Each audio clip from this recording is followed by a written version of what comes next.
I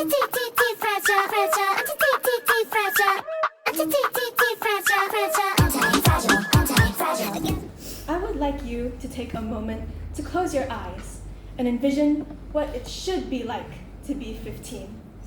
Ah, what a lovely time to be alive. You're carefree, you're unanxious, and you're content. Right? Right? Wrong! I'm here to inform you that you are sorely mistaken. Because when you're a 15-year-old in the 21st century and one examination shows your supposed worth and effort over the past 2 years, I can say with tremendous certainty that no, being 15 is no walk in the park. And personally, I think we owe the reason for that to none other than the education system. The education system, which has always prioritized the core subjects over the students' actual wants and needs. Hence, in my speech today, I will be discussing why the GCSE course is not only wasteful in a variety of ways, but inconsiderate to students. For starters, I would like to highlight to you the first con. Wait, how do I change the slide? Okay, for starters, I would like to highlight to you the first con of GCSE, which quite plainly is, it is a massive waste of time for everyone involved. Let me explain. I personally have always been more artistically oriented. I used art as a stress reliever when the world felt too cruel, and hence I have discovered that art is indeed my passion. On the other hand, however, I have never been a science person. Having said this, this subject has always been my main tormentor, my mortal enemy, the inescapable bane of my existence. Hence, studying for it has never been easy, as I always think to myself, the next most painful thing than studying for science would probably be if I had salt rubbed on a wound, while simultaneously being set on fire.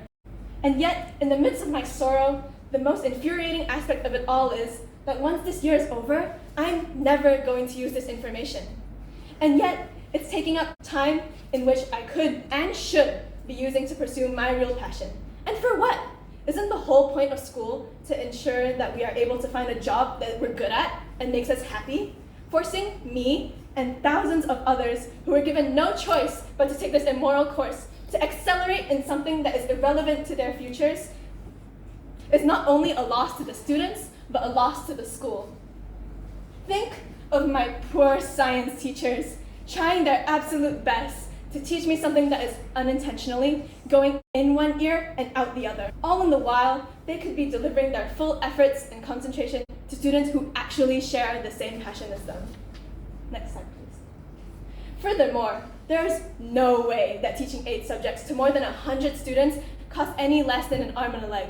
So once again, I must question, why teach all of them when you could be using our school fees to teach students what they feel is meaningful to them? While on the topic of 8 subjects, next slide, please. While on the topic of 8 subjects, allow me to introduce to you my next argument on why we should stop this pointless prison. It is so stressful.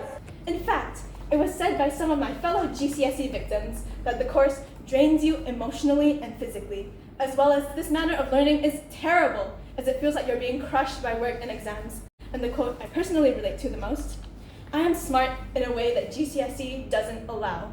If we should take advice from anyone about how year 10s to 11s should be educated, shouldn't it be from the people who are being educated themselves?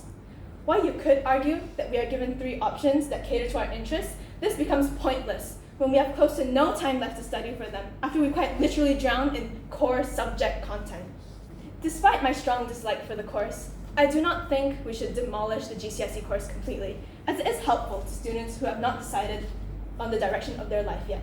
However, I believe there should be an alternative which allows other students to focus solely on the subjects that matter to them. Think of how effective this possibility could be for everyone. In conclusion, it may come as a surprise to you, but not everyone is an all-rounder. Hence, exams for every single subject make us feel worthless, overworked, and downright stressed out. It's no wonder that statistics show that more often than not, teenagers in the 21st century are more stressed than the average adult. This is not right. You say kids these days grow up too fast, and whose fault do you think that is when our education system is enough to turn our hairs gray? If we really wish to provide a suitable and most importantly, fair education system, we're going to have to change it. Thank you.